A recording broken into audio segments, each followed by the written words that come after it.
I like to call him my wholesome sweet pea. There is no manual for growing up. There's no how to adult 101. I know when I create that there are people who are counting on me sometimes to produce content that represents them. The power fantasy for me in RPGs is two things: being able to live by myself and being able to afford to be a full-time content creator. Yeah, I don't usually get into smell-o-vision when talking about characters.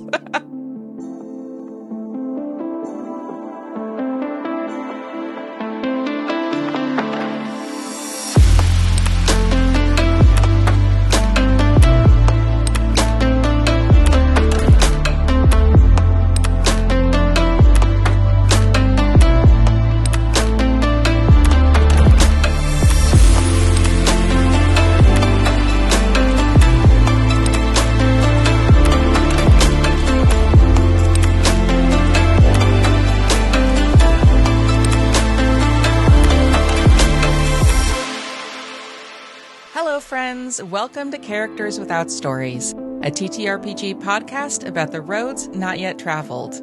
I'm Star. This episode, I'm joined by Blerdy Disposition. Blerdy is a Black queer professional GM and player. He makes TTRPG YouTube content focused on covering either indie RPGs or player and GM advice. When he is not obsessing over Cthulhu mythos or niche RPGs, you can find him talking about his next favorite RPG of the month. Blerdy, thank you so much for coming on the podcast. Thank you so much for inviting me. So I'm definitely excited because I haven't been able to talk about a character that I've wanted to play. So this will be a great time for me. Well, thank you so much for coming on. I am a huge fan of your YouTube channel, and I highly recommend that everybody listen to the rest of this interview and then drop everything and go watch. I am a big fan, particularly of your video about fantasy racism. I love that video too, but damn, the comments. So, ooh. Yeah, I mean, don't worry.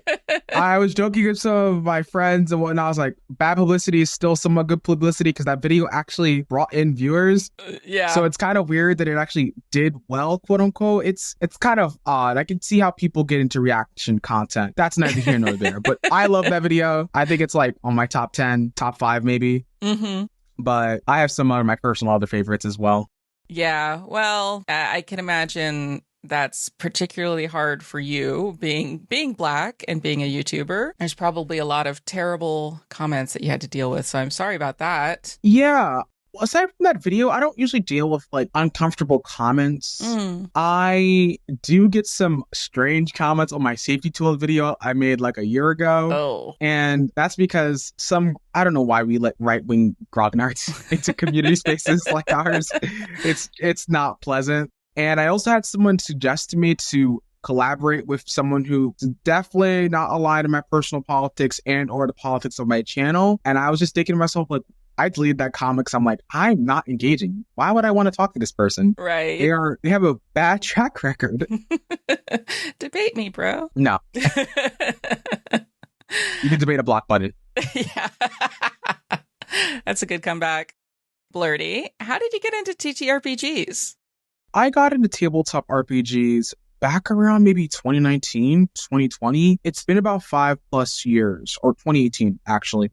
I was likely a freshman or sophomore in undergrad, and I was always interested in video games and role-playing games and JRPGs and MMOs as a child. And I went to the local nerd group, I believe it was called Gaming Group, and they had Dungeons & Dragons 5th edition there. I had never played anything like that before, but there were a group of people, I believe a group of queer folk that were just running a game, part of the larger gaming group. And TLDR, I got really hooked and played this Tabaxi rogue who was really spoiled and just really obnoxious, because apparently I fall into that character trope of playing obnoxious, smug characters when I have no other frame of reference. It happens quite often, actually. You play a lot of Call of Cthulhu and you play a lot of Dungeon Crawl Classics now. What made you make the switch from D&D? The switch for me was a gradual process. It was before the OGL. I was actually studying abroad, and I had no D&D communities where I was studying abroad. I was in the Netherlands, and I had Discord. And I went to Reddit looking for a D&D game. And I recall vaguely finding a game for World of Dungeons. That is a Powered by the Apocalypse inspired D&D game. And I played it. And all things considered, I didn't know it wasn't a quote-unquote D&D 5e game. But one thing I did know was that this was so fun. I could play the character I want without any restrictions, and it was just so cool. So pretty much from there, I was getting an idea of different RPGs out there. And then around 2021, when I created my channel, I was like, wait a minute, I can like talk about the games I like. And so it kind of spiraled into a hyper obsession. And now my entire personality surrounds around Call of Cthulhu and DCC. What is the TTRPG scene like in the Netherlands?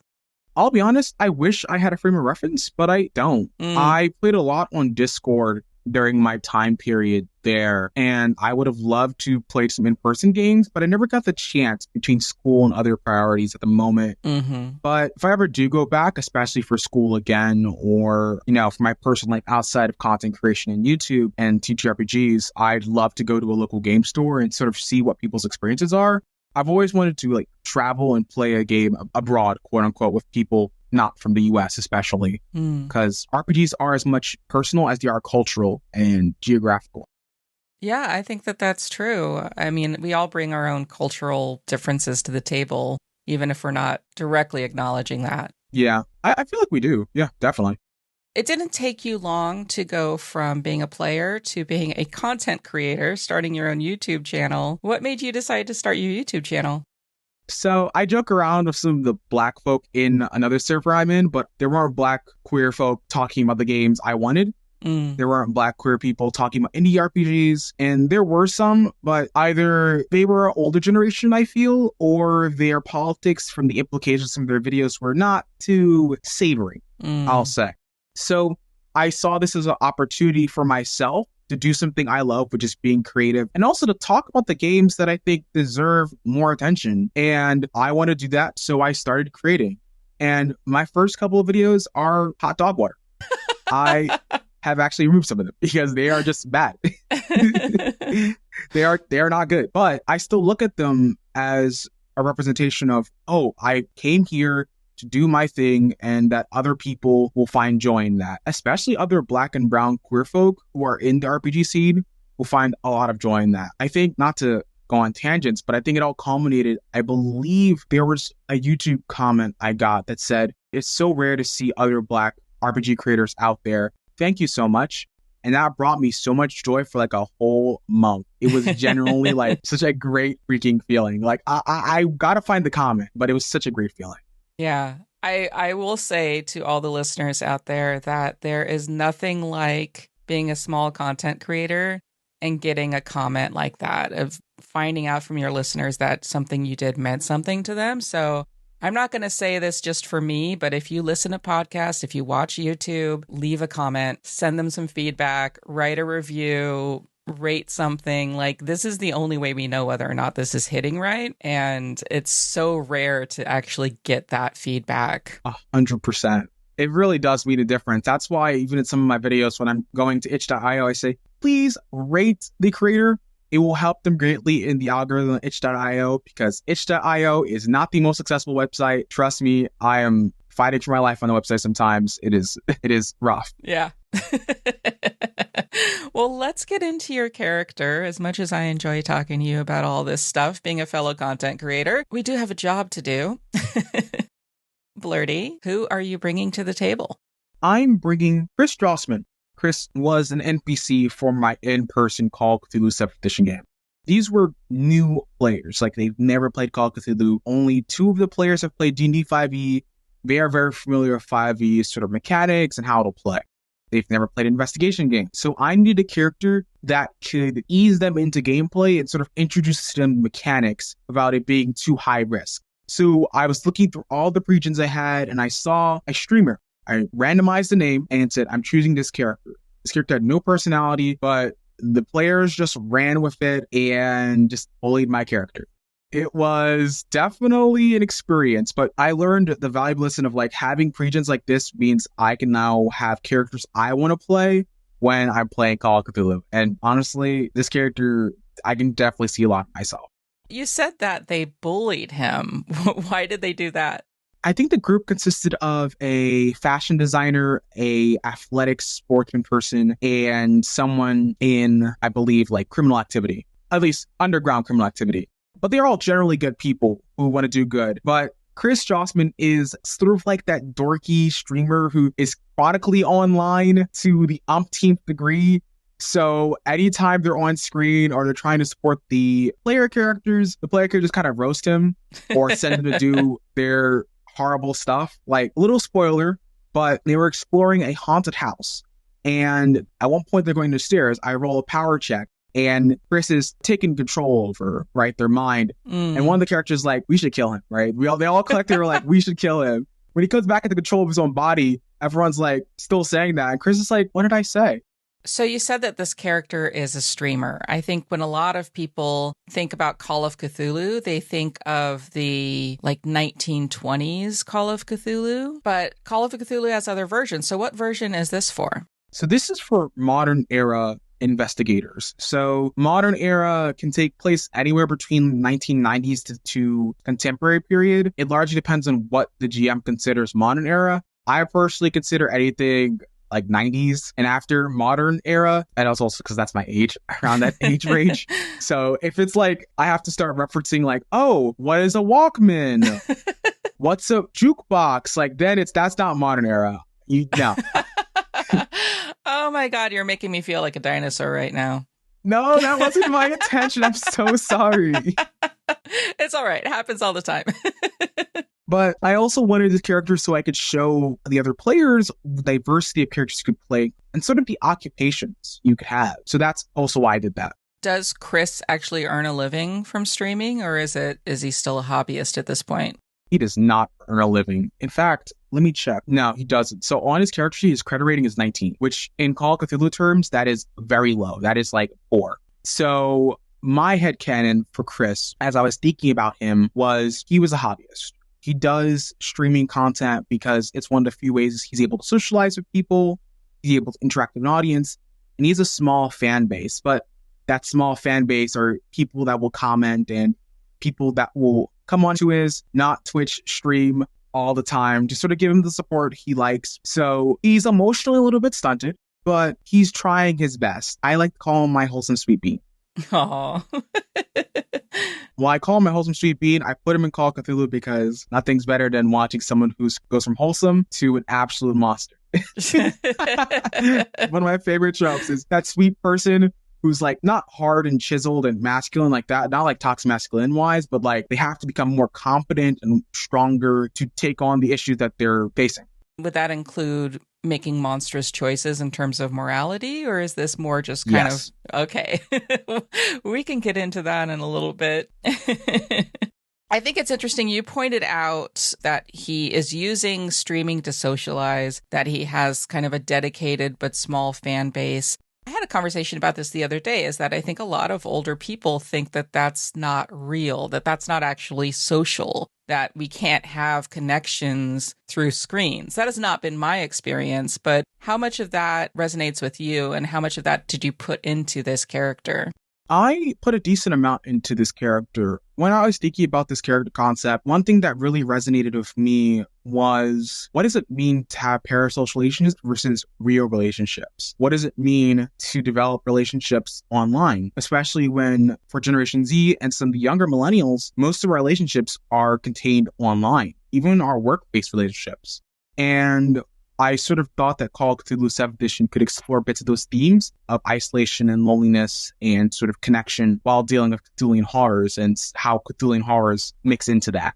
That's actually really intriguing. So how do you see this Cthulhian mythos and that kind of horror intersecting with what you're mentioning about parasocial relationships or those feelings of isolation? I think they intersect because, unfortunately, Cthulhian horrors can be nefarious. They intertwine their way into all sorts of people's lives, whether it be their health, in some scenarios, their family, criminality, sort of socioeconomics. Cthulhian horrors can embed themselves in all sorts of ways. And in the case of Chris, he uses his platform to talk about his sister who is missing. And it's tied to the bigger story of why his sister is missing, why the player characters, when they originally in it, went to the haunted house or investigating this haunted house, and in dealing with the loss of his sister and that sort of trauma. So balancing that loneliness and also that connection with people online is a struggle for him, I think, and something that sort of deeply resonates with me as well. When you talk about it resonating with you, are you talking about those feelings of loneliness or isolation? Or are you talking about that relationship with the sister? A little bit of both. One thing I wanted to explore is that Chris is actually pretty close to his sister. He grew up with his sister most of his life. His family have always been together. All that's been pretty fine. But as you get older, you know how some family members will sort of move apart from each other. And in that case, for Chris, his sister went off to college. He's home working and all that stuff. So there's that isolation from his sister. But when you add on the fact that he hasn't seen his sister in a while, and there are cases of her disappearing, missing, on top of the fact that he doesn't really have much of a social life, makes for a pretty not pleasant time. And I think he definitely turns to streaming to help him deal with that at one point. Interesting. So did he start streaming because of the disappearance of his sister? No, he was streaming beforehand. Mm-hmm. He was definitely streaming beforehand, but when he realized that he wanted that community, he definitely turned to his community, which brings up a whole conversation of like, how would Cthulhu and mythos like interact with him? Because there are scenarios that deal with, you know, dating apps in the Cthulhu and mythos world. They deal with dating. I'm not going to get too much into like specific modules, but there is one called Intimate Encounters that deals with characters going missing. And a Cthulhu mythos, spoiler warning, uses dating apps to hunt people. So there's definitely that underlying theme that I'm trying to lean into with sort of Chris's background. My head just went to like, there's a monster in the machine, like that Cthulhu is somehow embedded itself into the internet or something like that. Is that kind of where you're going with it? Or is Cthulhu in your story more of like a physical being? It's not even a physical being. I think it's like an entire mythos, right? There obviously is the Great Cthulhu, but there's also subsects like cults, organizations, creatures that are all vying for control over the human race. And while Cthulhu himself or herself or themselves are not going to like log on to Reddit, maybe some cultists of Narlathep are reaching out on Reddit for nefarious purposes to find maybe bodies or something like that. Or in the case of Chris, a nefarious Cthulhian human, we'll call them, may have abducted his sister. So I do like that concept, how the internet and sort of this modern era influences the Cthulhu mythos in unique ways you just can't get in 1920s, the generic 1920s Call of Cthulhu. What kind of streaming content does Chris make? Twitch. And for context, I chose Twitch because I felt like if I chose YouTube or anything like that, it would be too on the nose. And I didn't want to be that person who's like, I'm inserting my own character into my game. I don't mind GMs doing that, but I didn't want to have a DMPC save the characters. Yeah. They're doomed anyway, so it's perfectly fine. Actively don't save them. Yeah, I am of the mind when I have characters, even as a player, if I'm going to make a dumb decision, I'm going to let the GM know, and I will ask them if it's okay to make the dumb decision, and also the rest of the group. If they're all okay with it, then don't worry. In a couple of minutes, I'm about to explode up a whole town. I guess to follow up, though, if he's a Twitch streamer, what's happening on his streams? Is he playing video games? Is it just a talk stream? Like, what kind of stuff? He's playing games. I think he's definitely invested in MMO games. I think definitely first-person shooters and whatnot, because, let me think here, because for him, he's actually not physically that strong from what I'm reviewing his character sheet right now. He's not physically strong. He's not particularly talented in, say, many specific academic skills. But he has a bit of charm to himself. He has a bit of, despite his awkwardness, he actually has some charm to him. And that's likely from his streaming. And I think he plays MMOs and first-person shooters online because those are one of the few places you can socialize, interact, and just kick people's butts at games. Is there a little bit of a power fantasy then in him being able to inhabit? This is very meta, by the way. It is a little bit meta. When I was thinking about the characters, like, this character is a little bit meta. It wasn't intentional, but this character just came to me. Yeah, no, I love it. I love meta stuff. But you have a character who, I mean, and maybe tell me if I'm wrong, is living out a power fantasy in a game, and you, the player, are playing this character in Call of Cthulhu. Is there a part of playing Chris that would be a power fantasy for you? Yeah. So for Chris specifically, the power fantasy definitely comes from the fact that he's badass. He's able to take down multiple enemies and insert non-Call of Duty game here, or he's able to like work with his team to complete a task and say, insert not popular MMORPG here. But in reality, he doesn't really have any friends. He struggles to socialize with others in real life. And when all the stuff comes to a head with the missing of his sister, he's not sure who to ask or how to approach this issue. And it's a lot for him.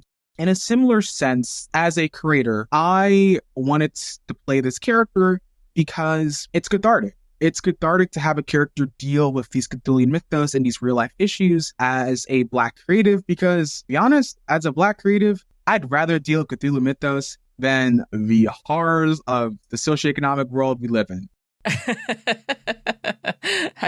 I think that's pretty common. I think across the TTRPG space is the feeling that there's often a way that you can gain catharsis against problems that you wouldn't be able to solve in the real world. I would love to be able to just kick Trump out of office, but I can't do that. Yes, Sam. So I appreciate that, especially your particular experience. Is Chris also Black and queer? Yeah. For context, I never create non-Black oriented characters. I never create characters that are going to be perceived as white. At the very least, they are Black or not white. I legitimately cannot fathom or remember a single character that I've played that in my headcanon is white. Now, the tokens I might use have white characters in them, but if I asked a commissioner to draw me art, nope, they are Black. Mm-hmm. And that is always very intentional. I make that very, very, very intentional. In a modern Call of Cthulhu, I think that makes a lot of sense because we're in an environment, we're in a society where being Black has cultural connotations, right? But it's different when you're playing something like D&D. How do you relate to that when you're playing a fantasy game where Blackness doesn't have the same social constructs around it? In those cases, I sort of talk to the GM and ask them what kind of topics we're going to address in the game. And from there, I sort of gauge. But usually I'll think about my character and I'll play the character how I reflect my personality experiences, which are central to my Blackness and my queerness. Mm-hmm. So with that in mind, I always make sure to at least, quote unquote, codify them as Black. For example, if I'm playing an orc, I might give them some characteristic or some feature of the Black experience, which is a wide, diverse experience because it's diaspora. Or I might give them a particular hairstyle that is usually kinkier hair. Or I might give them a name that is of Black diasporic experience. It's those things that I do that are very purposeful with my characters. Or it might be something subconscious that I don't even realize, but anytime I make a character, they're usually, I think, part of the Black diaspora, even if it's subconscious. Chris is emotionally stunted, and you also said that you put a lot of yourself into this character. How much do you relate to that part? The social awkwardness, definitely when I was younger, I struggled a little bit to have relationships with people. And RPGs especially were helpful. Just college in general was really helpful in getting me out of my bubble, I think. And that social awkwardness was 100% something important to me. The streaming aspect is obvious as well. And I also think just dealing with life and specifically dealing with growing up. Because Chris in the game is 29. And he's been doing streaming maybe for a couple of years, probably. He went to school and all of that. But he had to grow up. He had to deal with some really rough stuff, like a disappearing sister, having to mature with really heavy conditions are things that I relate to. Because there is no manual for growing up. There's no how to adult 101. And when I realized that, I have to do my taxes, that stuff sucks. Yeah, I think a lot of people would say, 29, you're not a grown up yet? What's wrong there? I'm kind of curious, What kind of growing up do you think Chris had to do? And is he reaching some sort of crisis as he is nearing his 30s that he's struggling with? I think the growing up is going to be emotionally. I think the growing up is going to be also mentally. He believes he can start pushing off life more and more, and just, as we say it, locking in on, say, his streaming at the cost of his own mental and emotional well-being while ignoring the outside world. And unfortunately, Cthulhu horrors they don't care if it's outside or inside your computer space. They will come for you, whether you like it or not. And I think the mythos sort of has to bring that out of him. In fact, a good example of Chris as an NPC. 3 main player characters had went to a nearby universe, I think we leave Boston University, something like that, to investigate one of the other player characters' friends missing, or someone got hurt. Chris, being Chris, was like, I'll just wait around here while you guys, gals and pals, do your thing. Chris did not want to get involved. Out of character, I didn't want the NPC to be there to help the players. Right. But at a character point, Chris didn't want to do it because he didn't think it was right for him to step in to support others or to help others, even though the player characters had asked him. Even though the player characters needed the help, he didn't show up, even though he was part of his case as much the others of them were. And that, I think, is an amount of just emotional stuntness, if that's a word. It's definitely something he did because he wanted to protect himself, but also he didn't believe in himself that he could do better by others and for others. To you, then, do you think kind of showing up for people is part of being mature? Absolutely. I think sometimes it just matters to show up. You don't need to contribute a lot, but just showing up for others when they need you or when they want you to be there will make a big darn difference. And kind of related back to content creation and a little bit about like why I'm in this. Sometimes just being in the space and showing up and doing the best you can means a big deal for some people in the audience. And I probably wouldn't have been a creative if I hadn't seen other Black folk nerds in the scene. So in that case, Chris sort of represented a character who doesn't show up, who won't be there when you need him the most, and has to learn to show up and trust others and trust himself that he can do right by others. Why is that particular arc appealing to you? I think it's appealing to me because definitely I have had issues with showing up sometimes. I've learned the hard way that sometimes it's best to answer people truthfully when you can't do something, or when you can, but you just don't want to, but just like not showing up at all, feeling too afraid to ask the right questions, or not even talking about how you're struggling to ask these important questions resonated a lot with me. Because when I didn't ask the right questions, or not right questions, when I didn't ask questions about how I felt or talked about how I felt, I realized that people got hurt in the process. And there is no worse feeling than realizing, oh, I hurt you and I can't do anything about that. Like, you have to live with that, and you have to accept that they might not accept your apology. And that's hard. That is really hard to deal with. I think that's also a moral question, is how important is it to help others around you? How selfless do you need to be? I mean, that's a question I think that all of us have to face and decide for ourselves, like where we stand morally on that issue. It sounds like you have a very strong sense of that kind of moral imperative to be there for people, to be honest with people. Do you think Chris has the same sort of moral imperative? No. I think he's getting there. I think he's definitely getting there, but no. Yeah. I think while he is charming, he's a bit of a coward. And I think it reflects in his stats. He has a low power stat, power being sort of your mental resistances to horrors, but also sort of your magical capabilities. His power stat's low, his con stat is low, his strength stat is low, his intelligence is high, his education is average. And for Chris, he doesn't really have what it takes, but when push comes to shove and when he realizes that he has to step up, he'll have to do what's right, or I don't know, get eaten by Cthulhu horror and then, or get his skin flayed or something awful. The endless things that could happen to you in Call of Cthulhu are sanity breaking. Yeah. There are some games that reward being a moral person, being a do-gooder. I don't think Call of Cthulhu really rewards any particular kind of behavior. I'd say you're more likely to survive if you avoid everything, but what's the fun in playing that way? Yeah, I think it also depends on the GM. Yeah. I'm of the mind that if the players go in there prepared, they have an idea and a plan, they work together, then they'll likely succeed at great costs. Mm-hmm. And I think that also means when the characters are backed against the wall, I think that's where Call of Cthulhu is the most powerful. Yeah, the horrors are inevitable. but it's not about what is inevitable. It's about what you're going to do with that inevitability. Yeah. And I think that's a powerful statement in its own right. Yeah, that's a really great way to put it.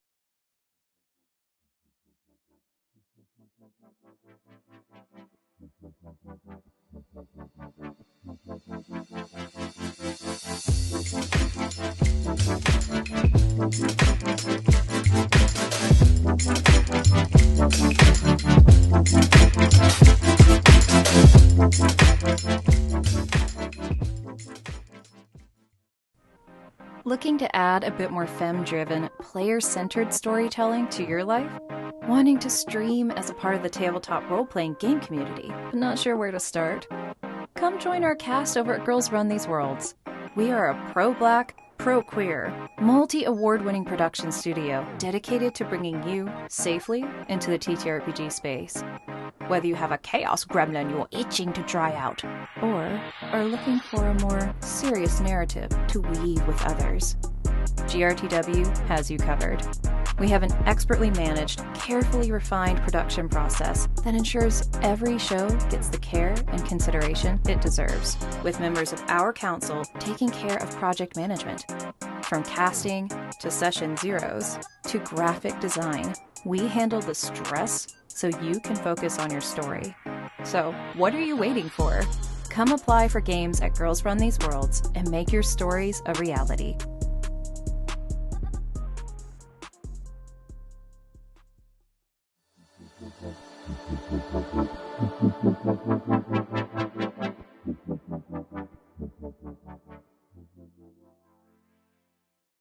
You were talking about wanting to have this arc of Chris becoming, I think the words you used, an absolute monster. So wholesome sweet bean to absolute monster. Mm-hmm. What does absolute monster look like? Well, we can take this in many different directions. We can take it the positive route or negative route. Which one would you like me to start? Well, I think that in Cthulhu, the negative arc is more likely, so maybe we start there. So for Chris, I think on the road to light and darkness, in terms of the darkness in his heart, I think Chris would need to be pushed to such an extreme where he has to make these calls, and he does, and he knows he has to show up, but he does horrible things in the process. He has to sacrifice his friends.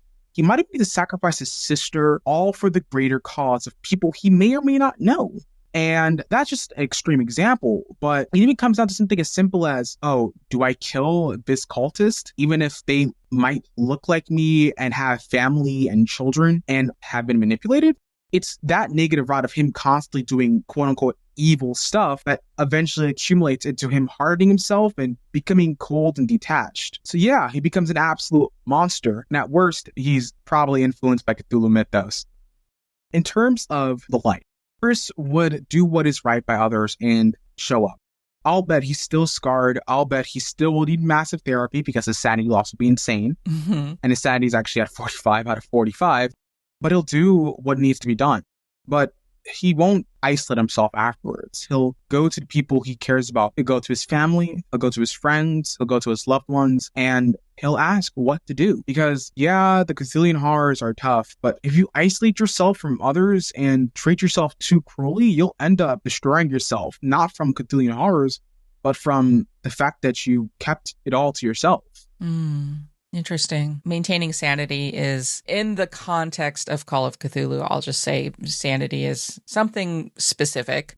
Maintaining your sanity in the face of Cthulhu horrors is, to you, more about your reaction and the way that you bring in your community than it is about your personal individual reaction.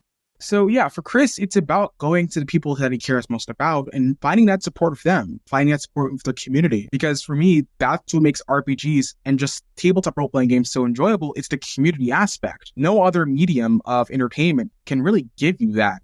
Video games, yeah, but tabletop RPGs require you to go out, well, maybe go outside and play games and interact with people you might not never have interacted before. So in a similar sense, I wanted to reflect that. I'll just put a little caveat in there that there are solo TTRPGs. I don't play them because for me, playing TTRPGs is a social outlet. It's something I do to socialize. Would you say that that's the same for you? Yes, but it's interesting with solo RPGs. I've played some solo RPGs together with other people, and there's something really awesome about journaling with other people, and it's your own story, and how while you're journaling, everyone else is talking about their stories, and we start creating headcanons about how our characters are actually in the same world together. It's kind of like being in a writing exercise together. So if you've never played a solo RPG together with other people, that can be a lot of fun. But that's neither here nor there. Recommended for everyone else, though. Give it a try, seriously. What do you like about Call of Cthulhu? What I love most about Call of Cthulhu 7th edition is normal people or semi-normal people dealing with unbearable horrors and then coming together to face them despite the odds. Because one theme that I've always struggled with Cthulhu mythos is that no matter what humanity does, they are doomed. I don't like that idea, but that's sort of core to Cthulhu mythos and to H.P. Lovecraft, even though H.P. Lovecraft and several of the other authors are terrible bigots. Unfortunately, yes. Yeah, unfortunately. But the important part for me has always been that people will show up and do what is best and right, even if it's hard. They'll show interest in each other and themselves, because if no one does anything, yeah, they're fucked. Yeah. If no one shows up to take care of Nalethep or take care of the group of cultists that are abducting people, then you're shit out of luck. The world is doomed. We're talking about, kind of Chris's reaction, how his arc could change based on his reaction to Cthulhu. I think one of the things we talk about a lot when we're faced with fear is the fight, flight, or freeze response. What do you think Chris's reaction to that is? Is he the person that just kind of freezes up? Does he run away? What is his response to being faced with something completely unknowable and horrifying? I think the struggle for Chris would be freezing. He would freeze up. And that's something I relate to a lot is I have these sometimes not dark thoughts, but like when I'm faced with really horrifying or upsetting conversations or things or topics, I freeze. I freeze and I feel a little bit bad. But then I think about it for a minute. I'm like, what human wouldn't freeze, right? I'm not superhuman, but neither is Chris. And freezing up when you see something scary or terrifying, even if it's on the news or in, say, fighting a Cthulhian beast that has multiple faces and will rip your soul out, is a natural response.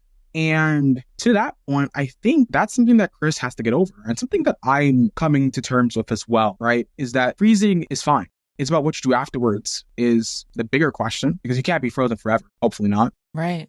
Well, and if, like you said, fighting against great odds is what you want out of Call of Cthulhu, the game, it's what you want out of a story, is that kind of fragile person fighting against great odds. You may freeze at first, but that won't be compelling as a story or as a player in a game. Yeah, and I think one thing that I was thinking about too is that with Cthulhu characters or COC characters, whether it's modern era, 1920s, 1960s, future, freaking caveman era, there actually are games that take place during like sort of the Neolithic period and dinosaurs. That is very true. Interesting. Yeah, Call of Cthulhu has stuff like Western, modern era, future sci-fi, right? There's Regency era. I'm not going to go too much into it. Anyway. When a character experiences that sort of fear, I think they're forever changed by that. Like the game, the book states that your characters forever change these horrors and they'll never get quite used to it.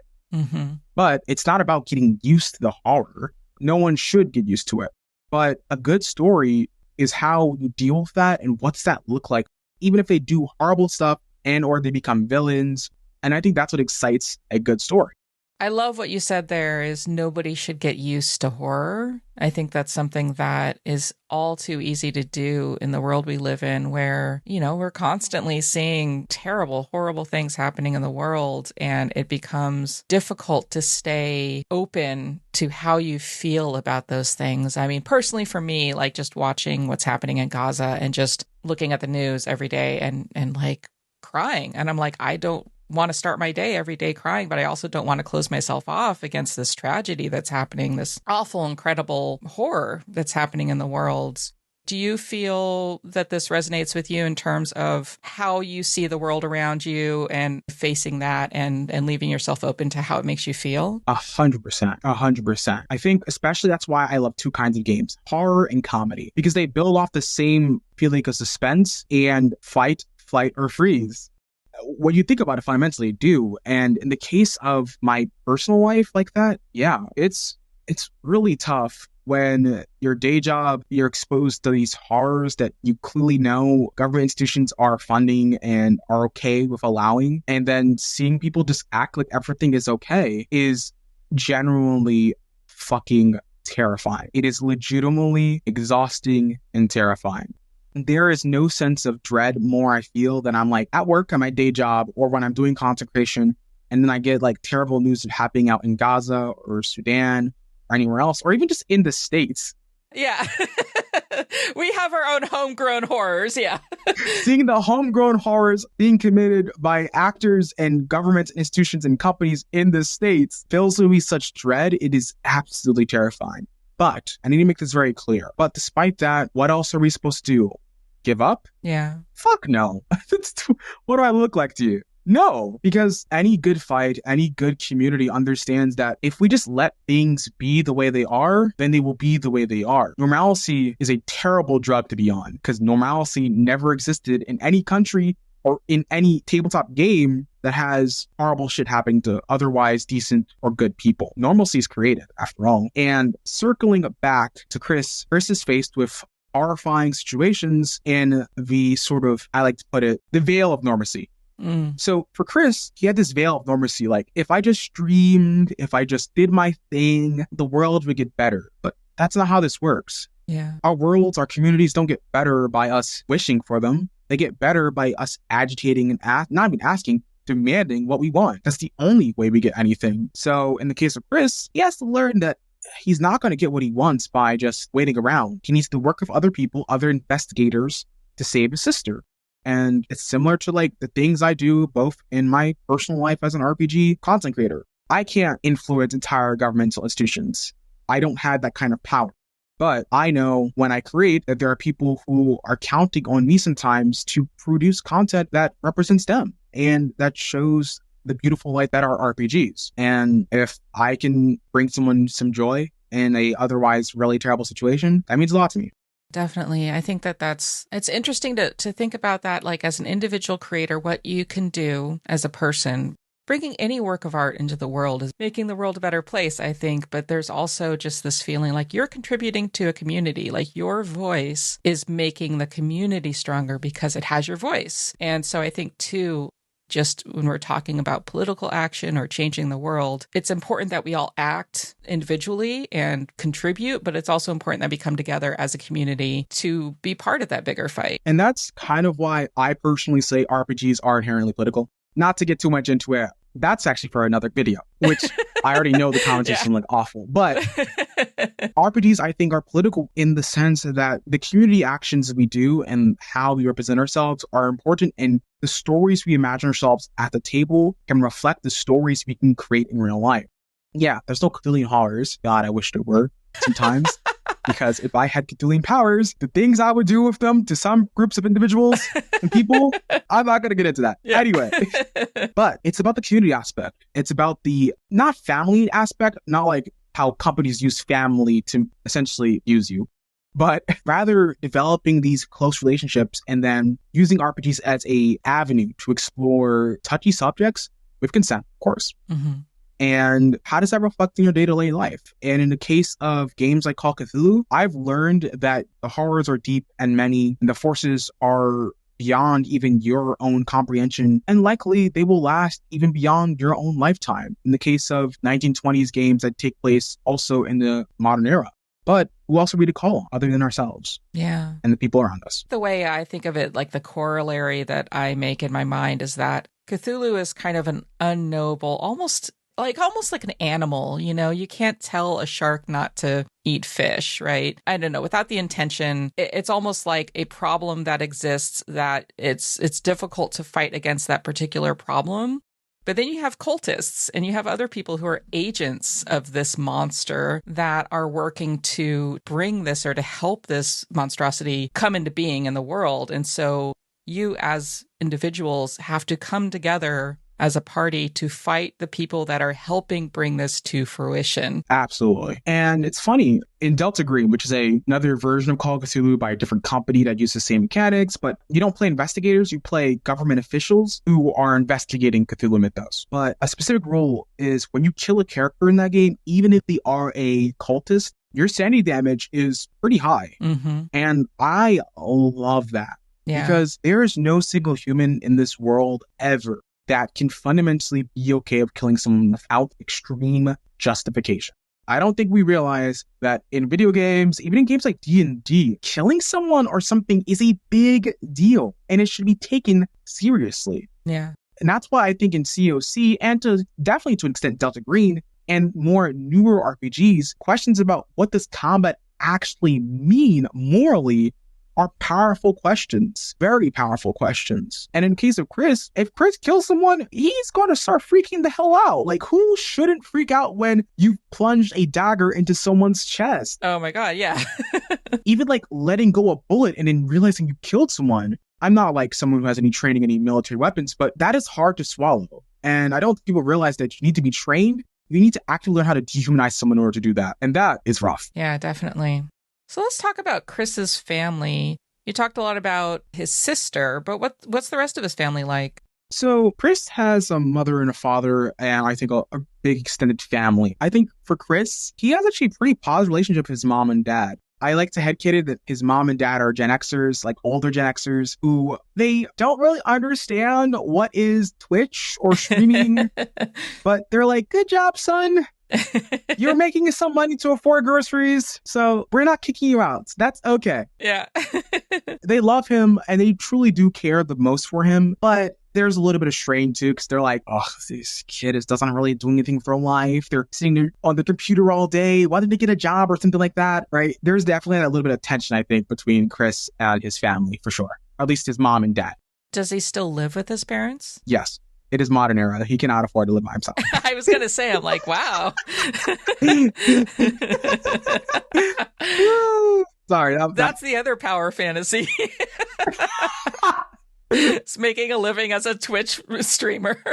The power fantasy for me in RPGs is two things: being able to live by myself and being able to afford to like be a full-time content creator and not stress and not have like some boring day job. Yeah. I get that. I completely get that. He's obviously very upset, taking action because his sister went missing. What was that like? What was the moment when she went missing, or when he discovered that? Like, what was his relationship with her like? So the moment I definitely know was when he went to the police. He put in a investigation, right, saying I have a missing report, and months, like a whole month or more went by and nothing was happening. Mm. And then similar to not my own personal experiences, but to other Black folks' experiences, these institutions you can't really rely on to help people you love, especially when we know that Black, queer, and trans people go missing a lot, right? So there was that little subtext. But Chris, as a response, realized that if he can't rely on policing institutions, right, then he has to rely on the kindness of random strangers on the internet who have had similar experiences. And in the case of the in-person game, the other investigators were other people who had missing family members and or friends, and police and whatnot weren't doing diddly-dick. They weren't doing jack shit. So that's really what motivated him to I think he maybe went on Reddit, and I believe the players or I, the GM, had this handout where they could discover that Chris or one of their missing loved ones, there was a post talking about other missing people on a Reddit post. And that's kind of what motivated some characters to even start to begin with. I feel like we've talked a lot about his emotional state, but what does he look like? Chris is around, say, 5'9", 5'10". They have kinky curly hair. He looks a little bit like Shaggy, right? But Yeah. A little bit like Shaggy. And one thing I know he definitely has to have is there's a big streamer, not microphone, but headphone set, that cover the entirety of his ears, and he always has them on, even when he's outside. I think that's his iconic thing. It probably glows RGB because he's a gamer. Yeah. And it's extremely tacky. I definitely think his family makes fun of him. And definitely when he goes to the obvious Black folk cookout, some of the older folk are like, why are you wearing that? Yeah. I think he wears some baggy clothes as well. He generally wears for comfort. He rarely ever dresses formally. And anytime he does, he definitely doesn't like it. Mm-hmm. When you said shaggy, the first thing I thought of was, does he have video game posture? Yes. He has video game posture and maybe video game odor sometimes, but maybe it might help him if he's in a terrible situation with Cthulhu Mythos. Maybe they won't eat him. Yeah, I don't usually get into smell-o-vision when talking about characters. Well, it's a first. You start asking. Maybe that should be a new question you add. That's actually kind of funny. Yeah, that's a new question. What's their signature scent? Gamer subs. G Fuel. Is Chris queer? Yes, 100%. Do you usually create queer characters? Always. I have always created queer adjacent or queer and trans characters. I'm trying to think. Usually sexuality doesn't always come up in the game, but anytime the GM asks, I'm like, they're queer. I figured the details later, but generally speaking, if I ever get the chance of romancing or anything like that, they're usually queer. I haven't thought about it too much, but I'm either leaning towards Chris being asexual of some kind or like on the asexual spectrum, or being like asexual and like not like straight. So that's definitely there. I think the reason is because Chris doesn't really socialize much with people outside. So for him, romantic stuff and sexual stuff are just like confusing topics, which comes as part of maturity, right? When you don't go outside much and you don't interact with people, you struggle to socialize with people. And you're going to also struggle to figure out like, what do you like in a person that isn't based off the internet, which is not a pleasant place to go to. I also think for Chris, sexuality was definitely something that it wasn't talked about in his family. It was never mentioned really. It wasn't something that was quote unquote important. And definitely because of like an older sort of style of parenting. And I think for that reason, Chris also just doesn't know how to talk about that stuff. But I think when push comes to shove, I think he'd be okay with talking about that kind of stuff. He would just need to be pushed into the right circles. And for context, all the other players are queer. All of my players are queer. I really don't play with straight cis people ever. Yeah, I actually can't remember a game that's all straight cis people. Wow. Anyway, that being the case, Chris needs to be pushed to talk about this stuff. But when he does, he'll probably open up and be just a dweeb about it. I think it's really interesting that you said you don't ever play at straight cis tables. For some people, that's probably a privilege. It's great that you found that. Did you have to seek that out? Is that something that you had to cultivate? That is 100% something I've cultivated. I have been playing games, like I said earlier, 5-6 years. So for me, it was definitely something I had to work towards. I always made sure on my Reddit pages to say LGBTQ+. Always you say I was a Black person. And I've had some dicey conversations with some people on the internet, and especially some of my earlier games on Reddit where I'm just like, geez, we are from different backgrounds entirely. It is just wild. So it's definitely something I've had to cultivate. It's not something that came naturally. Now that I'm a little bit older and I have a little bit more money, definitely different social life, I really just started running and playing games that are with other queer and trans people. And there'll occasionally be a straight person, right? Obviously. Straight cis het people are dime a dozen. So that always happens. But nowadays, I curate my groups because I want to imagine worlds and create worlds that are for and by queer and trans folk and for and by Black and brown and other marginalized groups. We have plenty of generic white guys in video games and gaming history. I think we'll be fine. We'll be fine. Y'all have Alan Wake and insert generic white guy here. Y'all be good. You professionally run games too. So when you are getting players to run those games, I know that there is probably a financial imperative to be less choosy in who you accept at your tables. Do you ever struggle with that? Is that something that you're able to do as a professional GM? Yeah. We've started playing and just professional GMing. One thing that's helped a lot is that when you run paid games, you get players that actually care a lot and will show up ready and care about your own personal identities. For example, on my Start Playing page, I make it very clear that I'm a queer Black person who cares about particular politics. I have it in my safety tools. I have it as well in my conversations and my session zeros. Everything like that is emphasized from the very beginning. I make it very clear. And as a result, I get players that are either queer adjacent, they are femmes, or they are definitely folks who are marginalized, or they're just avid nerds who they have a care for people that are marginalized. So sadly, when you have that sort of paywall, it brings way better players. I have not had any issues that are related to like my personal identities when I start playing or running games. And that's actually how I got a great group of players in my Call of Cthulhu games that I've been running for about a year. You actually had someone on your podcast, Authorius.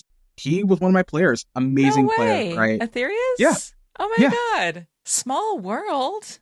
I know, right? That's amazing. When I saw he was on there, I was like, what? That's amazing. So was he a player in your game before he was on my podcast? Yep. He was a player. He was really awesome, really sweet. Very, very sweet. Yeah. And that's what I just sort of love about start playing and running paid games and professional games is that I get players that care. And when you run free games, sometimes you'll have players that are just kind of showing up and they're cool and they're great players. I've had amazing experience in free games. I run free games still on specific servers, but the quality difference is definitely there. We have a financial expectation and you provide that, but you also have a better time generally.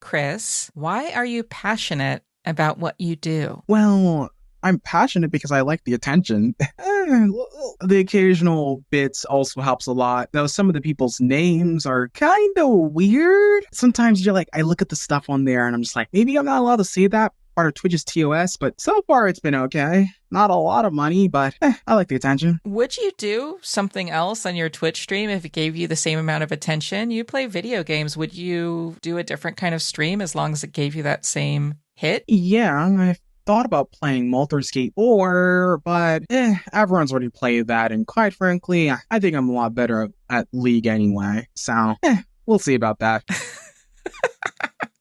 Sorry, I just love that you said Baldur's Gate 4. That's great. I actually said Mulder's Gate. Mulder's Gate? I said Mulder's Gate because I had to make up a word real fast, so I said, why not use M instead of B? I think that's great. I don't think just saying Baldur's Gate would get my podcast taken down, but I mean, considering people are playing it on YouTube and Twitch. Oh yeah, JJ. I just thought it'd be funny. No, it is funny. Thank you so much, Blerdy, for coming on the podcast and for sharing Chris with us. Thank you. Thank you so much. Seriously. Is there anything that you'd like to share with my listeners? Well, if you want, feel free to check out my YouTube channel, also named Blerdy Disposition, or my Star Playing account, also named Blerdy Disposition, which you can find wherever Star posts this. And finally, special shout out to all of the players who have played with me who are watching this. Y'all are really fucking awesome. I will post a link in the show notes to a guest profile where you can see all of Blerdy's links and link directly to his Start Playing, get in a game, watch the YouTube. I highly recommend it. Or don't, and that's okay too. Check out all the other awesome actual plays that are out there too. You need to work on your salesmanship. I mean, yeah, but I also, okay, yeah. Check out my content, but you also check out Star's content. Check out all the other people's cool content, all right?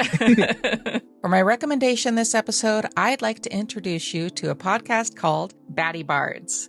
Blerdy Bards is an all-black, all-queer, all-trans D&D actual play.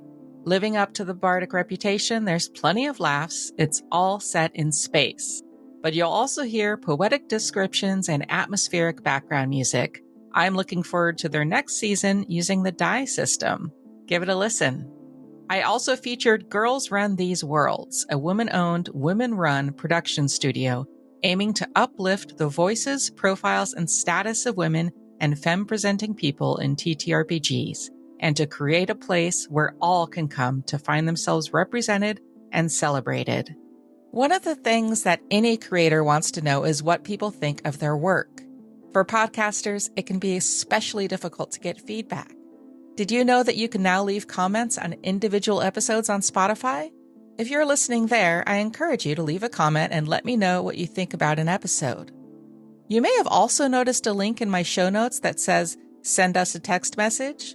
If you have a question you'd like me to answer on a future episode, or just want to leave a comment, send me a message. I started a newsletter.